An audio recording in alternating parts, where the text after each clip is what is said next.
all of us straight to our faces is that Dylan Gabriel is his guy, and he will never start SHEDEUR Sanders.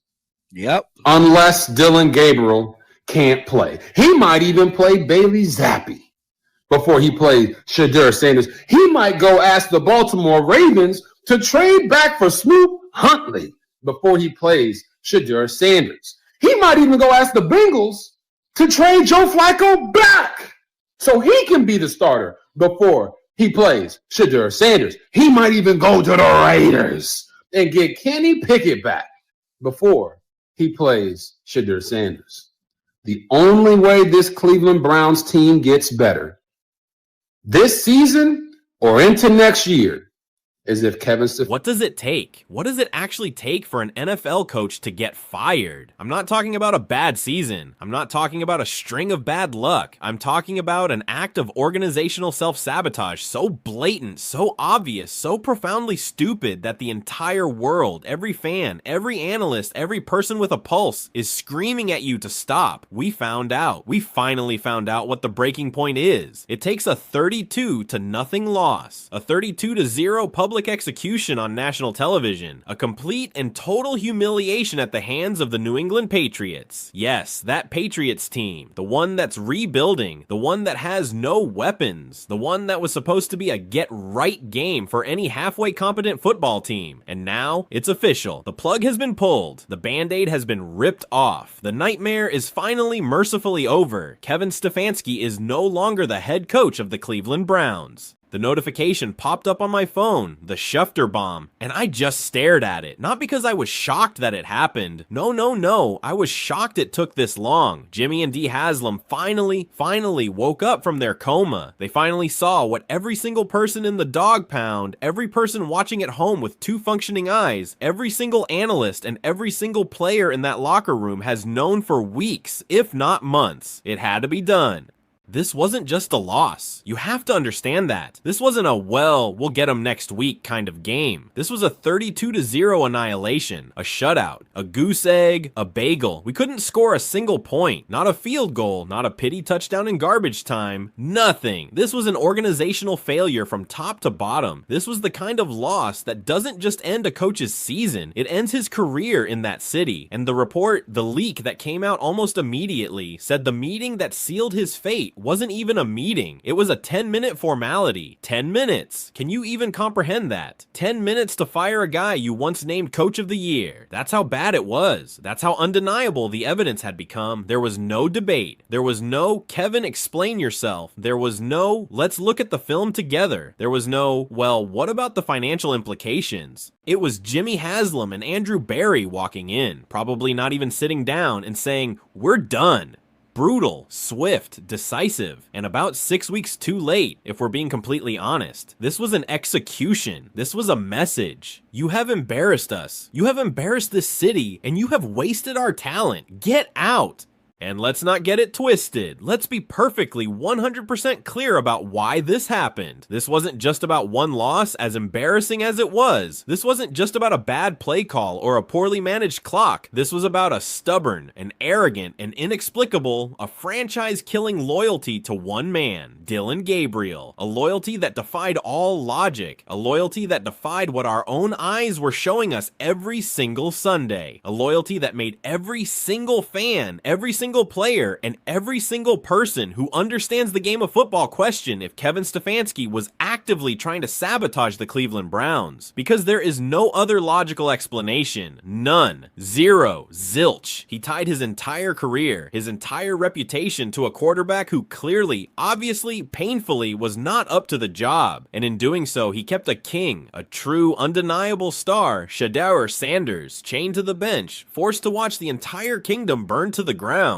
This wasn't a secret. This wasn't some internal strife that we're only hearing about now. This was a public revolution for weeks. We've been hearing it. The chants at the stadium. SHEDEUR, SHEDUR, exclamation mark. You could hear it plain as day on the broadcast. It wasn't a murmur, it was a roar. People were spending their hard-earned money on poster board and markers to bring signs to the game. Free SHEDEUR. It's shed time. Bench Gabriel now. The sports radio lines. My God, the sports radio lines were a toxic waste dump of pure, unadulterated fan rage. Grown men calling in, screaming on the verge of tears, begging the organization to make the obvious move. People were flooding the Browns' Twitter and Instagram. Fire Stefanski. Fire Stefanski. Fire Stefanski, until the social media intern probably just shut their laptop and went home. And the media, the reporters in those press conferences, they tried. They really did. They asked every way they could possibly phrase the question. Coach, what does SHEDEUR have to do to get a shot? Coach, what is Dillon Gabriel showing you in practice that we are not seeing on the field? Coach, are you seeing the same game we are? And every single time, what did we get? The same robotic, condescending, empty corporate speak. We have to execute better.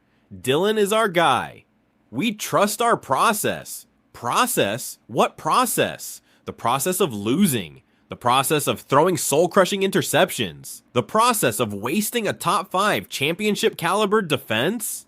That process. It was insulting. And inside that building, forget it. The reports have been leaking for a month. That locker room was a powder keg. You had the veterans, the guys who are paid millions, the guys in their prime, your Myles Garretts, your Amari Coopers, your David Njokus, looking around like, what are we doing here? We are wasting our careers. We are wasting a championship window on this guy. Their body language on the sideline said everything. The eye rolls, the head shaking, the 1,000-yard stares, the helmets thrown down in disgust. Then you had the young guys, hungry, wanting to win, knowing they had a star, a leader in SHEDEUR Sanders, just sitting there, rotting on the bench, holding a clipboard and a headset. And the coaches, the position coaches, caught in the middle, trying to sell a lie, trying to tell the defense, hey, go out there and get another stop, get the ball back, knowing full well the offense was just going to go 3 and out, or worse, give the ball right back.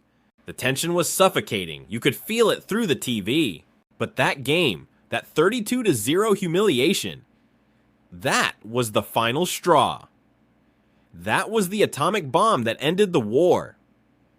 Dillon Gabriel, the franchise guy, the man Stefanski tied his entire career to, 2 interceptions. And when I say 2 interceptions, I am not talking about a tipped ball at the line. I am not talking about a great play by an all-pro defensive back. I am talking about 2 of the most mind-numbingly awful "what are you seeing" throws I have ever witnessed in professional football. The first one, he drops back. He stares, and I mean stares. Locks his eyes on one receiver for about 5 full seconds. You and I could have seen it from the upper deck. A Patriots linebacker who wasn't even moving, who was just standing in his zone, literally just stood there, flat-footed. Gabriel threw the ball directly at the numbers on his chest. The defender didn't even have to move his feet. He didn't have to jump. He didn't have to dive. It was a gift. It was a, here, please, take this. I don't want it anymore.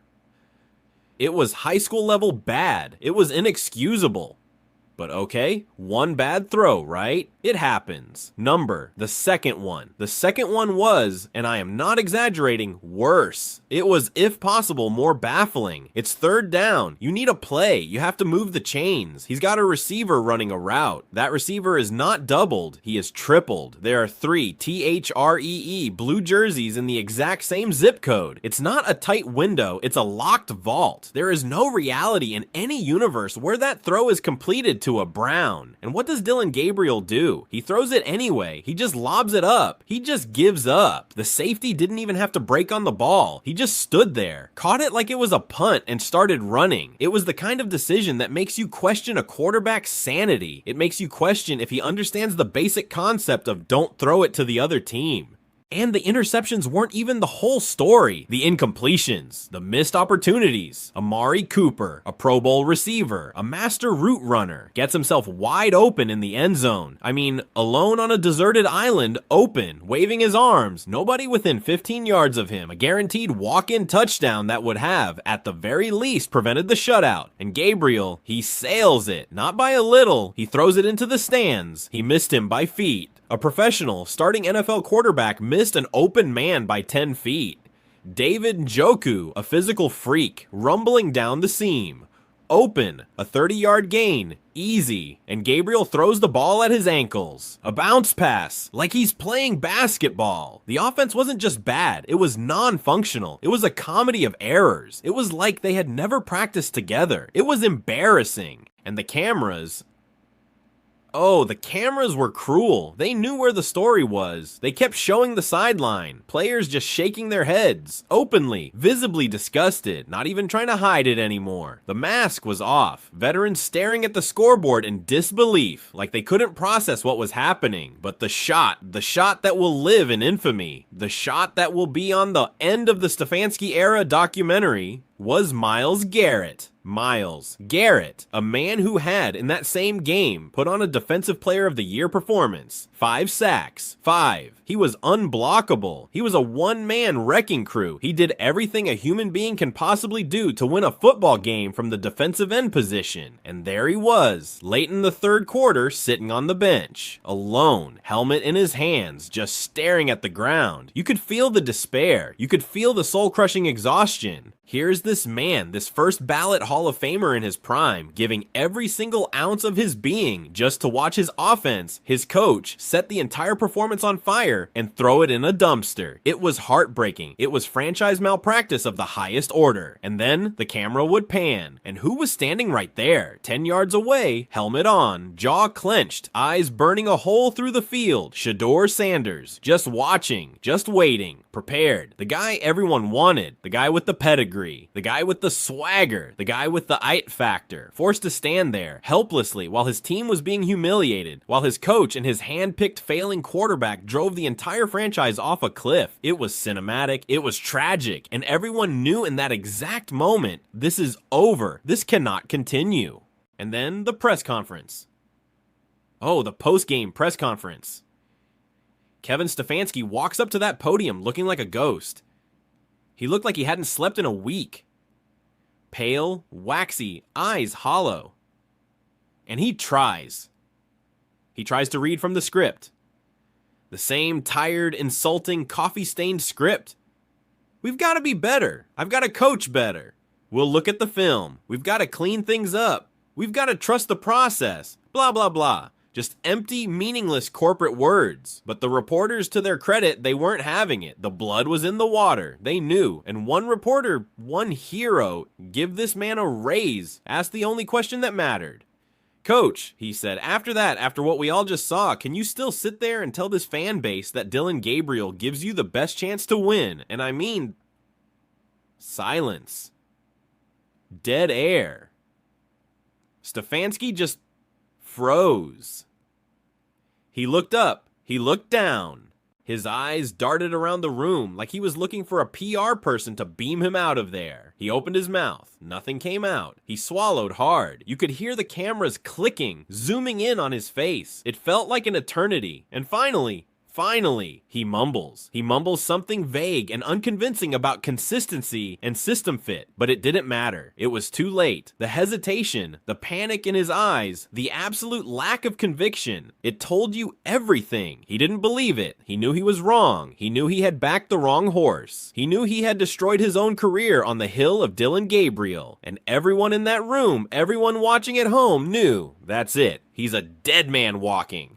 The social media explosion, I've never seen anything like it. The hashtag Fire Stefanski wasn't just trending in Ohio. It was the #1 trend in the world. Not in sports, in the world. Bigger than politics. Bigger than celebrity gossip. The entire planet was talking about the incompetence in Cleveland. And the fan reaction, it was a tidal wave of righteous fury. He benched SHEDEUR for this. 32-0, 32-0, fire him on the tarmac. Don't let him on the plane.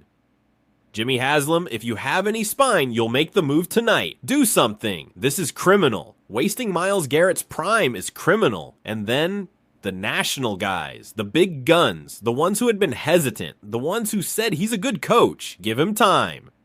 They all turned. Stephen A. Smith on First Take. I thought he was going to have an aneurysm. He went on a 12-minute vein-popping, desk-pounding rant. This is an embarrassment. This is an unmitigated disaster. Kevin Stefanski should be ashamed of himself. That man, Dillon Gabriel, has no business being a starting quarterback in the National Football League. And SHEDEUR Sanders is sitting right there. It's coaching malpractice of the highest order. He should be fired before the sun comes up. Shannon Sharpe on his show, he wasn't even yelling. He was just sad, disappointed. I don't get it. I just don't get it. You have a defense that is championship caliber. You have a defensive player of the year in Myles Garrett, and you are purposely losing games because of your ego, because you can't admit you were wrong about a quarterback. Make it make sense. It don't make sense. Pat McAfee and the boys, they just laughed. They called it the most obvious firing in the history of firings. They said, if he's not gone by noon tomorrow, the Haslams should sell the team. They are certifiably insane. The pressure was 1,000 pounds per square inch. It was coming from everywhere. The Haslams had no cover. They had no excuse. They had no choice. And then, Monday morning, the Schefter notification. Boom. The Cleveland Browns have relieved Kevin Stefanski of his duties as head coach. Just like that. Done. Finished. Kaput. No mutually agreed to part ways. No decided to pursue other opportunities. Fired. Clean. Simple. Reports say Jimmy Haslam did it himself. A 5-minute meeting. 5. Even shorter than the post-game one. Kevin, thanks. It's not working. Security will walk you to your car. And the wildest part? The part that shows you the bubble these coaches live in? Reports say Stefanski was shocked, stunned. He genuinely believed. He actually thought he'd get more time. He thought he could survive a 32-0 loss where his chosen quarterback looked like he'd never played the sport. He thought he could survive the fan revolt, the media evisceration, the locker room mutiny. How? How deluded do you have to be? How arrogant? He thought he'd get a few more weeks. A few more weeks? Bro, you were lucky you made it back to the facility. This was inevitable. It was 100% the only possible outcome. But here's the part of the story that tells you everything. This is the part that validates every single frustrated fan. While the PR team was writing the sad "we thank him for his service" press release, inside the locker room, what was the reaction? Sadness? Respect? A somber day? Number.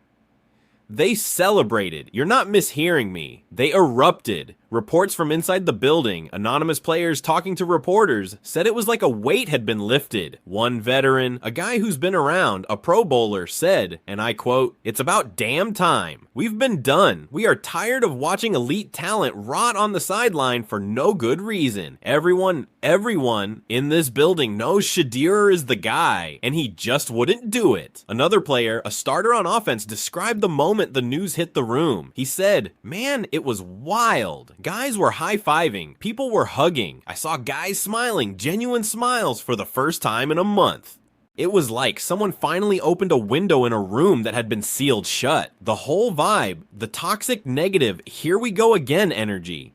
It just evaporated. In 5 seconds, it went from a funeral to a party. It was the craziest, fastest mood change I've ever seen." And a third guy, a young starting defensive player, basically said, "Look, we liked Kevin as a person. He's a good man. But the Gabriel thing, nobody got it. Not one player. We see SHEDEUR in practice every day. We know what he is. He's making throws Gabriel can't even think about. He's got the it factor. He's got the leadership. And watching us lose games, knowing the answer was sitting right there, it was torture. That's the only word for it. It felt like we were losing on purpose. This wasn't a firing, folks. This was a liberation. This was a release." And SHEDEUR, what was his reaction in all this? In the middle of this chaos, this celebration, did he spike a helmet? Did he go on Instagram and post "I told you so"? Did he put up a cryptic tweet? Number. The report is, he walked into the facility, headphones on, same calm, focused look he's had all year. He saw a group of his receivers who were all buzzing from the news. He just walked up, gave them that little nod, that little "you know what time it is" look, and said one thing: "Let's get to work." That's it. That's all he needed to say. That's a leader. That's a franchise quarterback. No drama. No me. No grandstanding. Just, The obstacle is gone. The opportunity is here. Let's get to work. That's the guy. That's the man Kevin Stefanski kept on the bench. Unbelievable. And immediately, what happens? The entire narrative of the franchise shifts. Hashtag Shed Time starts trending nationwide. Nike, oh, this is brilliant. Nike, his sponsor, immediately reposts his big national commercial, the one that's been playing everywhere. And what's the caption they use? The future belongs to those who are ready. Oh, the timing. Flawless. The shade. The message. The entire league. The entire media. Everyone knows.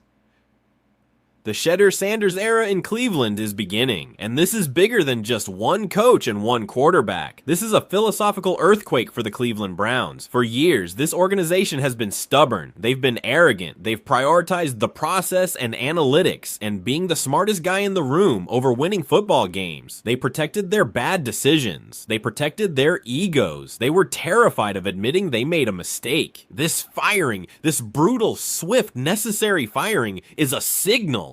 It's a signal that Jimmy Haslam is finally done with that. It's a signal that he's prioritizing winning over being right. It's a signal that he's willing to admit a mistake, even if it's a costly one. It's a signal that your voice, the fan's voice, the screaming, the chanting, the anger, it mattered. It forced a change. It's a signal that the locker room's frustration, it mattered. And now it's SHEDEUR's turn. Think about this kid just for a second. Projected top 5 pick, potentially a top 3 pick. Heisman hype, comes to Cleveland, does everything right, shows up early, stays late, obsessed with film, builds real, genuine relationships with his teammates, the receivers, the O-line, and he never said a word, not one. He never complained publicly. He never went to the media. He never had his agent demand a trade. He just sat there, watched this disaster unfold, and got ready. He watched Dillon Gabriel fail week after week, knowing he was better, knowing he could do the job. He watched his coach lie for that guy in press conferences. He endured the disrespect. He endured the humiliation of being the backup to that, and he just stayed focused. That right there, that mental fortitude, that unshakable belief in himself when the entire organization was telling him he wasn't the guy, that's what separates the good ones from the great ones. He didn't let the toxicity break him. He didn't let the dysfunction ruin him. He just waited. He just prepared. And now, the keys are his. The pressure. Oh my God, the pressure on this kid when he makes his first start. It's going to be astronomical. It's going to be galactic. It's going to be unfair. He's not just a rookie quarterback. He's the savior. He's the guy who got the coach fired. He's the guy the entire city demanded. But you know what? Something tells me he's built for it. Something tells me he's been waiting for this exact moment his entire life. The era of excuses is over. The era of incompetence is over. The era of loyalty over logic is over. It's shed time. Finally.